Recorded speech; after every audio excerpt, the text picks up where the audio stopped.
जय गुरुदेव। परम पुरुष गुरुदेव जी, जय गुरुदेवय नाम। अलख यगम की पार में स्वामी तुम्हें प्रणाम। कोटि कोटि करु वंदना, अरब खरब प्रणाम।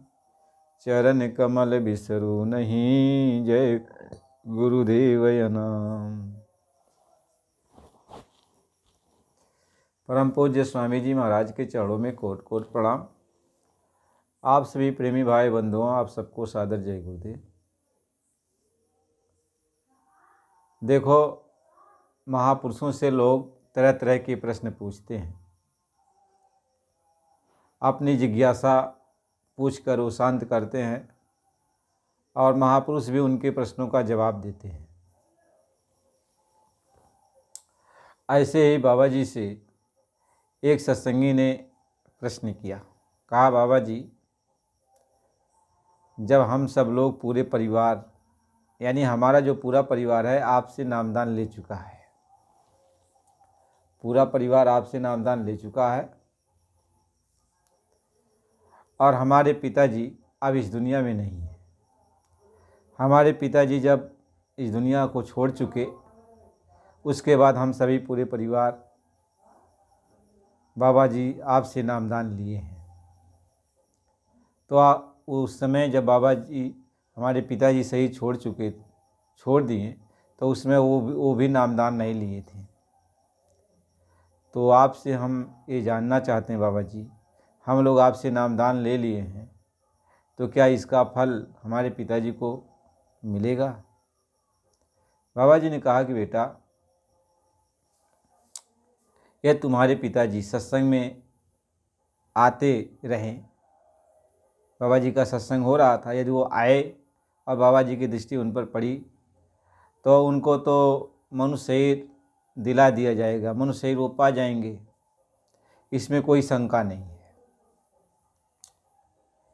यदि बाबा जी का सत्संग हो रहा हो, महापुरुष का सत्संग हो रहा हो और आपके पिताजी वहाँ कभी न गए हों, न उनका दर्शन किए हों, तो जब आपके पिताजी का शरीर छूटा तो उनके कर्मों के अनुसार उनको जो भी सज़ा मिलनी होगी वो मिल रही होगी, या जिस चोले में, जिस जोनी में वो गए होंगे, वहाँ उस जोनी का भुगतान वो कर रहे होंगे। तो प्रेमी घबरा गया। कहा कि बाबा जी, तो हमारे पिताजी का उद्धार कैसे होगा? यदि पिताजी ने कहीं आपका दर्शन न किया हो, आपका सत्संग न सुना हो, तो फिर कैसे पिताजी का उद्धार होगा? तो बाबा जी ने कहा कि देखो, महात्मा सर्वविधि संपन्न होते हैं, सर्वविधि समर्थ होते हैं, सारी चीज़ें उनके पास होती हैं, बशर्ते तुम सब परिवार के लोग यदि बाबा जी से, यानी गुरु जी से नामदान ले चुके हो तो अब गुरु जी से तुम प्रार्थना करो। जब भजन सिमरन में बैठो तो उनसे प्रार्थना करो कि मेरे पिताजी का उद्धार कर दीजिए। तो ये उनकी मौज यदि बन गई,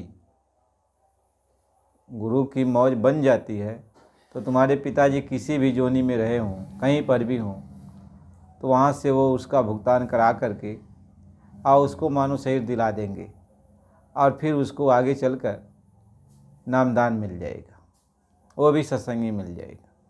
तो देखो प्रेमी भाई बहनों, महात्माओं का जो सत्संग है, सत्संग का फल तो आप जानते हो, सत्संग करने से कितना बड़ा फल मिलता है, महात्माओं के दर्शन करने से कितना बड़ा फल मिलता है। आपका दर्शन, यदि आप महात्माओं का दर्शन कर रहे हो तो भी आप जब शरीर छोड़ोगे तो भी आपको मानव शरीर मिल जाएगा। सत्संग सुने हो, महात्माओं का दर्शन किए हो, तो आपको मानव शरीर मिल जाएगा, यानी आप नरकों में नहीं जाओगे। ये कितना बड़ा परोपकार है, महात्माओं की कितनी बड़ी दया है। लेकिन महात्माओं की इस दया को लोग बूझते नहीं हैं, समझते नहीं हैं, तो इस बात को समझना चाहिए। प्रेमियों ने बाबा जी से पूछा कि बाबा जी, ग्रंथों में, पुराणों में और सब लोगों ने बताया कि परमात्मा निराकार है या परमात्मा की कोई शरीर नहीं है, तो परमात्मा का दर्शन कैसे होगा। यहाँ आम बात ये चलती है कि जैसे जिसको जो कभी देखा नहीं है उससे प्रेम प्यार कैसे हो सकता। बिना देखे किसी से प्रेम होता नहीं है, तो बिना देखे परमात्मा से प्रेम कैसे होगा। या संसार में भी लोग एक दूसरे को देखकर उससे प्रेम करते हैं, तो बिना देखे प्रेम तो होगा नहीं। तो परमात्मा से प्रेम कैसे होगा, परमात्मा से मुलाकात कैसे होगी, यह हमको बता दीजिए। बाबा जी ने कहा कि बेटा ये तो बात आपको मालूम पड़ गई कि शास्त्र वेद पुराण लोगों ने कहा कि परमात्मा का कोई वजूद नहीं है, ये तो आप जान गए। तो ये भी आप जानते हो कि परमात्मा एक पावर शक्ति है, एक पावर है जो सारे खंड ब्रह्मांडों की रचना किया। वो परमात्मा सबको चला रहा, सबकी रचना भी किया है। तो उस परमात्मा का दर्शन दीदार कैसे होगा, इसको आपको जानना है। देखो, जिसने परमात्मा का दर्शन दीदार किया है, जो भी महात्मा परमात्मा का दर्शन दीदार किया है, वही आपको परमात्मा का दर्शन दीदार करा सकता है। और जो नहीं किया है वह परमात्मा का दर्शन दीदार नहीं करा सकता है। तो जो महात्मा होते हैं, जो परमात्मा का दर्शन दीदार किए हैं, उनसे प्रेम करना होता है। प्रेम उन्हीं से होता है जो आपको नामदान देते हैं, जो महात्मा होते हैं, आपको सत्संग सुनाते हैं, आपको सही मार्ग पर लगाते हैं। संत महात्मा से यदि आप प्रेम करोगे तो समझ लो वो जो है वह प्रेम आपका परमात्मा से हो रहा है। कहते संतों का दर्शन समझ लो परमात्मा का दर्शन है। तो ये सोच करके आप संतों महात्माओं का दर्शन करो, संतों का सत्संग सुनो। तो संतों का सत्संग सुनोगे, उनका दर्शन करोगे, तो धीरे धीरे आपके अंदर निर्मलता आ जाएगी, आपके गंदे गंदे विचार निकल जाएंगे, आप निर्मल होते चले जाओगे।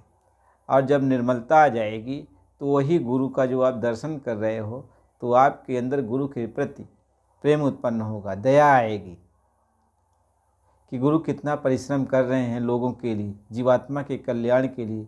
तब तुम गुरु के बारे में सोचने लगोगे, गुरु के बारे में चिंतन करने लगोगे, तो गुरु का ख्याल, गुरु का ध्यान तुम्हारे अंदर हमेशा आने लगेगा। तो ये सहज में गुरु से प्रेम हो जाता है। जब गुरु से प्रेम होने लगता है तो वही गुरु आपके अंदर तीसरे तिल पर मौजूद हो जाता है, प्रकट हो जाता है। और जब आप यहाँ से अंदर की तरफ चलते हो तीसरे तिल पर, तो गुरु का दर्शन होता है। तो वही गुरु जो अंदर में आपको मिलता है, तो आपको अंदर में ले जा कर के जो शब्द गुरु है, यानी जो पावर है, जो ताकत है, जो परमात्मा है, उससे जोड़ देता है, उसका दर्शन दीदार करा देता है। यदि पूरा संत सद्गुरु नहीं मिलता है, पूरा गुरु नहीं मिलता है, परमात्मा से मिला हुआ नहीं मिलता है, तो ये नामुमकिन है, ऐसा ये नहीं हो सकता है। इसलिए ध्यान गुरु का करने के लिए कहा जाता है कि गुरु का ध्यान करो प्यारे, बिना इसके नहीं छूटना। यानी गुरु का तुम ध्यान करो, गुरु से प्रेम करो। ध्यान का मतलब होता है गुरु का ख्याल करो, गुरु से प्रेम करो। बिना गुरु से प्रेम किए छुटकारा नहीं हो सकता है, क्योंकि गुरु ही आपको अंदर में मिलेगा और गुरु ही उस पावर से जोड़ेगा। जो पावर शक्ति परमात्मा है, गुरु ही उससे जोड़ेगा। तो जिन प्रेम की होती नहीं प्रभु पाए, जिन लोगों ने गुरु से प्रेम किया उनको प्रभु का दर्शन हो गया, और जिन लोगों ने गुरु से प्रेम नहीं किया उनको परमात्मा का दर्शन नहीं हुआ। तो गुरु ही परमात्मा को दिखा सकता है, गुरु ही परमात्मा को लखा सकता है, गुरु ही परमात्मा से जोड़ सकता है। तो हमें गुरु की तलाश करनी चाहिए, ऐसे गुरु की जो परमात्मा से मिला हो, परमात्मा की शक्ति हो, परमात्मा स्वरूप ही हो, इसलिए कहते हैं गुरु शब्द स्वरूपी होता है, शब्द अभ्यासी होता है, शब्द में से निकलता है और शब्द में ही समाता है, यानी उस पावर में से वो निकल कर आता है, अपना वजूद बनाता है, अपना स्वरूप बनाता है, हमें आपको समझाता बुझाता है, फिर वह उसी पावर में समा जाता है, उसी पावर में वो समा जाता है। महात्मा इसी बात को समझाते हैं।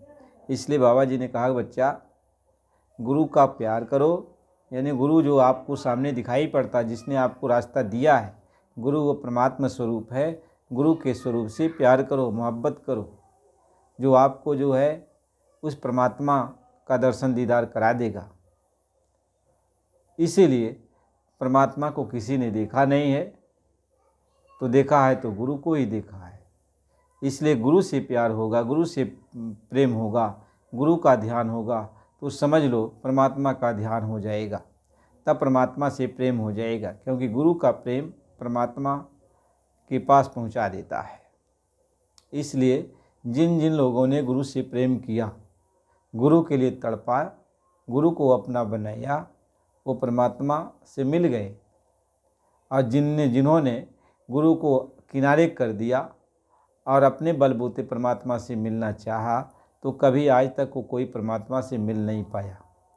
परमात्मा से वही मिलता है जिसको गुरु मिलाता है।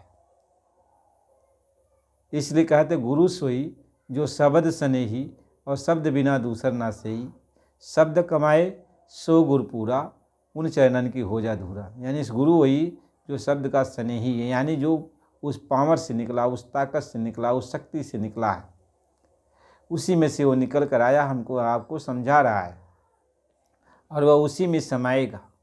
वह उसी का स्वरूप है। हमें आपको समझाने के लिए वह हमारे आप जैसा शकल बनाया, रूप बनाया। इसलिए कहा तब वह अपने रूप से प्यार कराता है। बोली बोलेगा, प्यार करेगा, मोहब्बत करेगा, आपको दुलार करेगा, समझाएगा, बुझाएगा, आपकी मैल को धोएगा, हर तरह से आपको संभाल करता है। तो जब आपकी संभाल करने लगता है तो आप खुद जो है उसको अपना बनाने लगते हो। उससे आपका मोह मोहब्बत जाग जाता है, यानी प्रेम जाग जाता है। उसको देखना चाहते हो, उसकी बातें सुनना चाहते हो, उसका सत्संग सुनना चाहते हो, उसकी सेवा करना चाहते हो। तो मूल बात तो ये है। इसलिए प्रेमी भाई बहनों, आगे का सत्संग फिर आपको अगली वीडियो में मिलेगा। इसलिए चैनल को लाइक और सब्सक्राइब कर दीजिए। जय गुरुदेव।